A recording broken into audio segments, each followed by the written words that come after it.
जी students, next है हमारे पास मैट्रिक्स इक्वेशन, जिसमें बेसिक हम फर्दर आगे ट्रांसफॉर्मेशन को स्टार्ट करेंगे। मैट्रिक्स इक्वेशन से आप फेमिलियर हैं। An equation A x equal to B is called matrix equation in which A x on a vector x by the multiplication to produce a new vector called b। इसमें अब matrix equation में समझने वाली बात ये है कि ये हमारे पास कोफिशिएंट मैट्रिक्स है ए, जो कि एक्स वेक्टर के साथ जब रिएक्ट करता है तो हमारे पास रिजल्टेंट के तौर पे इक्वालिटी या इक्वल वेक्टर जो है वो अपीयर होता है। और इन तमाम की वैल्यूज को हम जब लिखते हैं तो लेफ्ट हैंड साइड हमारे पास बराबर आती है राइट हैंड साइड के। तो ये इक्वेशन हमारे पास बेसिक क्या है, A X is equal to B. So हम कह सकते हैं कि बी जो है वो in range of A X आ रही है और एक्स हमारे पास डोमेन की फॉर्म में है।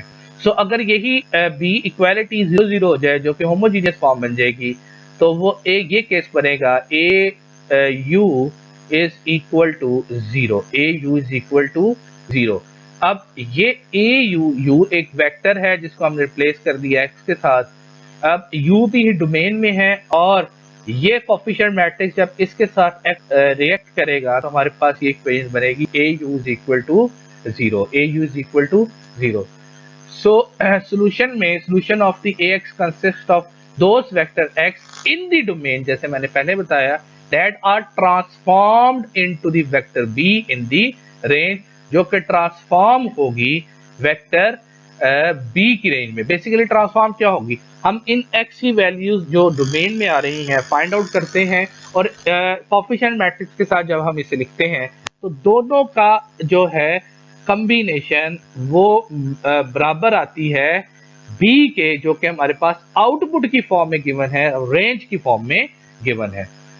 सो ये मैट्रिक्स के लिहाज से इसी तरह फिर हम इसका मतलब है कि टी ऑफ एक्स को ए ऑफ जो है ए ऑफ एक्स है, इसे हम लिख सकते हैं A of x is equal to B, A of x is equal to B. So यहाँ पे हमने क्या कहा, ये इक्वालिटी ये 0 है। सो बेसिक क्या था, A of x is equal to B. So इसका मतलब ये हुआ कि इस ए ऑफ यू को जो हमने लिखा ये 0, इसको हम लिख सकते हैं T of u is equal to 0 और T of u is basically T of x is basically A of x. ये जो हमारे पास ए है ये एज अ यू जो है ये डोमेन और टी ऑफ यू हमारे पास T of X as a range receive हो रही है ट्रांसफॉर्मेशन। तो इसी को जब हम डिटेल में डिस्कस करते हैं तो ट्रांसफॉर्मेशन की डेफिनेशन क्या आती है, अ ट्रांसफॉर्मेशन और अ फंक्शन और अ मैपिंग। उसी तरह ट्रांसफॉर्मेशन को हम फंक्शन कह सकते हैं या मैपिंग कह सकते हैं। टी, कैपिटल टी से हम इसे रिप्रेजेंट करते हैं from R n to R m. R n क्या है, आर एन जो है वो डोमेन है, यहाँ आर एन इज डोमेन और आर एम जो है ये हमारे पास रेंज है। आर एम हमारे पास क्या है, ये क्या आएगी, ये रेंज आएगी। सो आर और ये एक मैपिंग है जिसको हम कहेंगे, ये मैपिंग कहाँ से है, आर एन से आर एम में, आर एन से आर एम में। is a role that assigns to each vector x in Rn an image vector tx is Rm। ये एक ऐसा फंक्शन है, एक ऐसी मैपिंग है जो वेक्टर x को असाइन करती है, जो है जो कि Rn से लिया गया है। कहाँ पे साइन करेगी, Rm में, जैसे हम लिखेंगे t of x। Student very important transformation concept है, बहुत इंपॉर्टेंट है। जैसे मैंने इंट्रो में बताया था कि हम कंप्यूटर ग्राफिक्स के अंदर, इमेज प्रोसेसिंग के अंदर इसे यूज करते हैं कि एक ऑब्जेक्ट को ट्रांसलेट किस तरह किया जाए, ऑब्जेक्ट को रोटेट कैसे किया जाए, ऑब्जेक्ट को रिफ्लेक्ट किस तरह किया जाए, और ये रिफ्लेक्शन जो है वो डिफरेंट एक्स एक्सिस के लिहाज से हो सकती है, ओरिजिन के लिहाज से हो सकती है, वाई एक्सिस के लिहाज से हो सकती है। सो ये बेसिकली हमारे पास सारी की सारा जो बेसिक कॉन्सेप्ट है ये ट्रांसफॉर्मेशन में अपीयर हो रहा है। सो टी और टी जो है आर एन से आर एम में मैपिंग है। सो आर एन जैसे मैंने पहले बताया डोमेन ऑफ ट्रांसफॉर्मेशन टी कहलाती है, R m is the codomain of transformation T कहलाती है।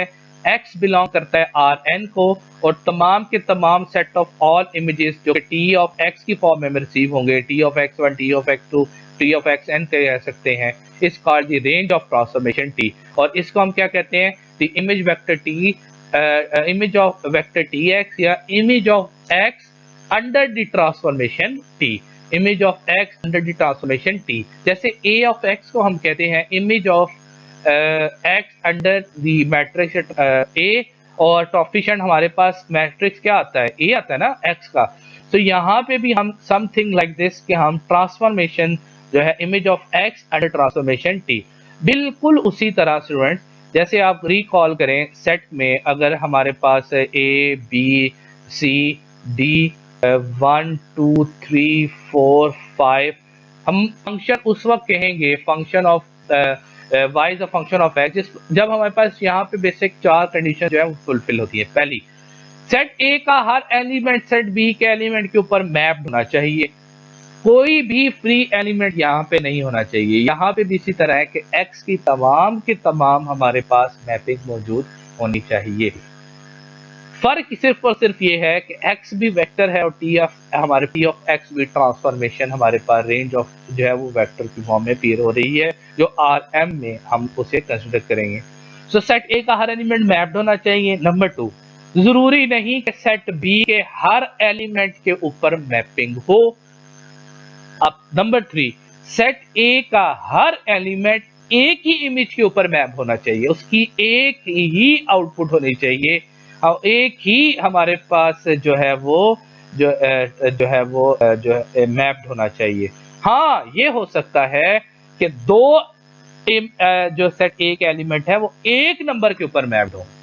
जस्ट लाइक अब हमारे पास तीन वेरिएबल आ रहे हैं x1 x2 x3, तो इसकी आउटपुट भी तो होनी चाहिए। ऑल्दो x3 हमारे पास अगर सोल्यूशन एग्जिस्ट करता है, हो सकता है 0 भी हो सकता है, लेकिन फ्री भी तो अब सेट बी में t ऑफ x4 भी तो पड़ा है, t ऑफ x5 भी तो पड़ा है, t ऑफ xn भी तो पड़ा हुआ है, Rm से बिलोंग कर रहा है। जस्ट लाइक दिस के, लेकिन ये नहीं हो सकता जैसे हमने पहले पढ़ा था कि x1 का भी एक वैल्यू आ रही है और x2 की भी एक वैल्यू आ रही है, x1 की भी यूनिक वैल्यू होगी और x2 की भी यूनिक वैल्यू होगी। बिल्कुल उसी तरह जैसे ए का हर एलिमेंट यूनिकली मैप्ड होगा।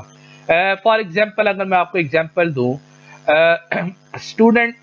एक स्टूडेंट के दो CGPA नहीं हो सकते।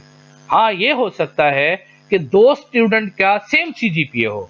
सो एक स्टूडेंट का दो CGPA कभी नहीं होंगे। उसी तरह यहाँ पे एक इनपुट के अगेंस्ट दो आउटपुट हमें यूनिक नहीं मिलेंगी। एक एलिमेंट दूसरे, जैसे ए है यहाँ पे, वो दो के ऊपर मैप्ड, 1 पे भी मैप्ड हो, 2 पे भी मैप्ड हो, ऐसा नहीं होगा। यही केस यहाँ पे ट्रांसफॉर्मेशन पे होगा। x जो है वो एक ही x1 जो है वो t ऑफ x1 पे आएगा, x2 जो है एक ही t ऑफ x, ये नहीं होगा कि x1 की भी एक ही वही वैल्यू हो तो x2 की वैल्यू हो। तो ये ट्रांसफॉर्मेशन जो है इस पर फिर हम स्टैंडर्ड मैट्रिसेस यूज करते हैं, इसको फर्दर डिटेल में डिस्कस करें। ये हमारे पास एग्जांपल के तौर पे आ गई है, जिसको जो है एक्सटेंडेड लेसन प्लान में भी आपको गिवन थी। Note that to define a mapping or function, domain and codomain are the ordinary sets. However, to define a linear transformation, the domain and codomain has to be Rn or Rm। हमारे पास linear transformation में जैसे मैंने पहले बताया ये Rn से Rm में mapped होगी। वेक्टर्स के डिस्कशन में हमारे पास ये आती है वेक्टर्स के लिहाज से। एग्जांपल है, consider mapping R square to R square, R square से R स्क्वायर में मैपिंग है, जिसमें इनपुट भी 2 और आउटपुट भी हमारे पास t ऑफ x भी 2 की फॉर्म में आ रही है। t of x y is equal to minus xy. This transformation is the reflection about y axis in xy plane. जैसे मैंने पहले बताया, हम रिफ्लेक्शन को नेक्स्ट वीक में डिटेल से डिस्कस करेंगे। रिफ्लेक्शन y एक्सिस के अलोंग भी है और रिफ्लेक्शन जो है वो x एक्सिस के अलोंग भी है, इसी तरह रिफ्लेक्शन जो है वो रीजन के अलोंग भी है। तो यहाँ पे t1 is equal to minus t। अब यहाँ पे आप गौर करें तो हमारे पास x कंपोनेंट जो है वो चेंज हो रहा है। x कंपोनेंट, अब ये फर्दर हम जब इसे डिटेल में डिस्कस करेंगे, हम इसको स्टैंडर्ड मैट्रिक्स कहते हैं। ये हमारे पास SM कहलाती है, स्टैंडर्ड मैट्रिक्स। जब ये एक्स वाई ट्रांसफॉर्मेशन के साथ अपीयर हो तो इसका जो आउटपुट आएगी वो माइनस एक्स माइनस वाई आएगी। इसका मतलब ये हुआ कि हमारे पास कोई इमेज है, हमारे पास कोई इमेज है एक्स वाई जिसका एक्स के लिहाज से 1 और वाई के लिहाज से 2, 1 2 यहाँ पे कोई जो है वो वेक्टर आएगा। ये तो जब ट्रांसफॉर्म हुआ वाई एक्सिस के अलॉन्ग अब बन गया -1 और 2, तो इसका मतलब है कि ये वाला वेक्टर बन गया। तो अब इसकी ट्रांसफॉर्मेशन जो है वो हमें ये रिसीव हुई। ये था सिंपल एक्स वाई के लिहाज से 1 और 2, ये आ गया -x वाई के लिहाज से -1 और 2। ये स्टैंडर्ड मैट्रिक्स है जिसे हम नेक्स्ट डिटेल में जो है वो डिस्कस करेंगे। यही एग्जांपल आपको गिवन है। ये हमारे पास ट्रांसफॉर्मेशन एक्स वाई की -x -y रिसीव हुई। इसी तरह एग्जांपल है a हमें गिवन है, u हमें गिवन है, b इक्वालिटी गिवन है, v एक वेक्टर है, b defined the transformation r² to r³। ये एक वेरी इंटरेस्टिंग कि r² से r³ में किस तरह है t of x equal to a of x, जैसे मैंने पहले बताया t of x equal to ax, so that t of x a of x equal to a coefficient matrix के साथ जब हमने, क्योंकि यहाँ पे x1 और x2 ही आ रहे हैं ना, तो इसको जब हम लिखेंगे तो ये आएगा x1 minus 3x2 3x1 plus 5x2 minus x1 plus 5x2। अब सवाल ये है ट्रांसफॉर्मेशन r² से r³ किस तरह है। अब स्टूडेंट्स यहाँ पे देखें तो हमारे पास डोमेन x ये Rn है, ये Rm है, ये क्या है Rm, रेंज को डोमेन के फॉर्म में आ रहा है। ये क्या है, ये Rn है। हमने क्या कहा था कि x जो है वो बिलोंग करेंगे किसको, Rn को, और t ऑफ x जो है ट्रांसफॉर्म जो है वो बिलोंग करेंगे R ऑफ m को, जो हमारे पास b के फॉर्म में आ रहा है। अब यहाँ पे देखें कितने x है, x1 x2, तो इसका मतलब है x1 x2 belongs to r²। सो इसलिए ये मैपिंग जो है ये r² से स्टार्ट होती है, r² है डोमेन इसकी। और b यहाँ पे क्या है, ये देखिए equality, b is equal to 3 2 -5, कितने है, किससे बिलोंग कर रहा है, rm से। वहां पे कितने हैं एंट्रीज कंपोनेंट, r3। तो इसका मतलब है कि ये x1 जो है ये मैप्ड हो रहा है r² से r³। सो हमने फाइंड आउट क्या करना है, find tu image of u under transformation t। t of x क्या था, the image of x under transformation t। जो t है उसको हम x से मल्टीप्लाई कर दें तो हमारे पास image of x under transformation t आ जाएगा। और यहाँ पे हमने क्या कहा है कि transformation of x image of x under t is basically the image of x under a, या जिसे सिंपल हम आसान अल्फाजों में लेमैन में हम कहते हैं ये मैट्रिक्स कोफिशिएंट मैट्रिक्स है मैट्रिक्स की फॉर्म में। तो इसका मतलब है कि t ऑफ u को हम फाइंड आउट करेंगे, t मैट्रिक्स से मल्टीप्लाई करेंगे u मैट्रिक्स के साथ, तो वो image of u under transformation t आ जाएगा। इसी तरह बी पार्ट क्या है, फाइंड दी r², x की वैल्यूज को फाइंड करना है, whose image under t is b, जिसका इमेज जो है ट्रांसफॉर्मेशन के अंडर वो b आ रहा है। इसका मतलब है t ऑफ x जो है वो बराबर आ जाएगी किसके, b के, किसके बराबर आएगी, b। और इससे हम एडुमेंटेड मैट्रिक्स बनाने के बाद हम रिड्यूस फॉर्म या एचेलॉन फॉर्म यूज करें तो x1 और x2 की वैल्यूज को फाइंड आउट कर देंगे। बड़ी इंटरेस्टिंग सी पार्ट है, is there more than one x whose image under t is b, क्या ऐसा कोई x है जिसका इमेज एक से ज्यादा हो जब इक्वेशन tx=b बनती हो। और इसी तरह डी पार्ट भी है, determine if c is the range of transformation t। यहाँ पे c भी हमें जो है वो ट्रांसफॉर्मेशन t के लिहाज से हमने फाइंड आउट करना है कि क्या वो रेंज t में आ रहा है या नहीं आ रहा। सो ये बेसिक टर्मिनोलॉजी है जिसे हम यूज करेंगे। a गिवन है, u गिवन है और b गिवन है, और इसी तरह जो है वो c गिवन है। ये c है हमारे पास, b नहीं है। सो इक्वेशन जो बनेगी वो t of x equal to c बनेगी। सो स्टूडेंट जैसे मैंने पहले बताया the image of u under transformation t हमारे पास जो था इसको हम ने फाइंड आउट किया, t of u is equal to a of u, T को मल्टीप्लाई किया यू के साथ, यू हमें गिवन था, और ये हमारे पास जो है ये जो फॉर्म आई है ये image of U under transformation T आ गया। टी ऑफ यू जिसे हम रीड करेंगे image of U under transformation T. Here the matrix transformation has transformed u into the another vector 5 1 minus 3। अब यहाँ पे अगर कोई और वेक्टर होता तो हम उसको भी फाइंड आउट कर सकते थे, टी ऑफ डब्ल्यू फाइंड कर सकते थे, T of y find out कर सकते थे। तो टी ऑफ यू उसका डी और डब्ल्यू का क्या मतलब होता, द इमेज ऑफ डब्ल्यू अंडर ट्रांसफॉर्मेशन टी।